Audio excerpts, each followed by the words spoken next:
Hello everyone, welcome back to my channel. మీరందరూ ఎలా ఉన్నారు? నేనైతే చాలా బాగున్నాను. ఇవాళ వీడియోలో నేను వరలక్ష్మి వ్రతానికి ముందు రోజున ఎలాంటి ప్రిపరేషన్స్ చేసుకున్నాను అండ్ అలాగే పూజ 9 లోపు ఎలా కంప్లీట్ చేసుకున్నాను అనేది ఇప్పుడు మీతో షేర్ చేసుకోబోతున్నాను. నేనైతే పూజ చాలా సింపుల్గా చేసుకున్నాను అండ్ అలాగే పూజ 9 లోపే కంప్లీట్ చేసేసుకున్నాను. ఏ ఫెస్టివల్కైనా పూజ అనేది ఆఫ్టర్నూన్ 12 o'clock కన్నా ముందే కంప్లీట్ చేసేసుకోవాలి. ఈ వీడియో వచ్చేసి వరలక్ష్మి వ్రతం ముందు రోజు నైట్ షూట్ చేసిన వీడియో అనమాట. ఏ ఫెస్టివల్కైనా నేనైతే ముందు కిచెన్ క్లీన్ చేసేసుకుంటాను. ఆ రోజు నైట్ వచ్చేసి గ్యాస్ స్టవ్ అండ్ అలాగే కిచెన్ అంతా క్లీన్ చేసేసాను అండ్ అలాగే పూజకు కావాల్సినటువంటి పూజ సామాగ్రిని అంతా క్లీన్ చేసేసుకున్నాను. అండ్ అలాగే దేవునికి నైవేద్యాలు చేసుకుంటాం కదా, సో ఆ పాత్రలను కూడా నీట్ గా క్లీన్ చేసేసుకున్నాను. అండ్ దేవుని కోసం నైవేద్యాలు ఏవేవి చేయాలో అనేది ముందు రోజు నైటే అన్ని నానబెట్టేసుకున్నాను. దేవునికి నైవేద్యంగా గుగ్గిలు చేయాలని చెప్పేసి కాబుల్ చనా నానబెట్టేశాను.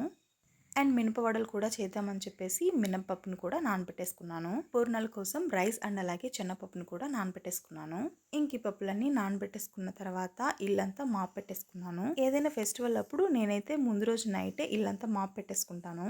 ముందు రోజు నైట్ మాప్ పెట్టేసుకున్న తర్వాత నెక్స్ట్ డే పూజ గది క్లీన్ చేసుకుంటాను. పూజ గది వరకు మాత్రం ఆ రోజే పండుగ రోజే క్లీన్ చేసుకుంటాను.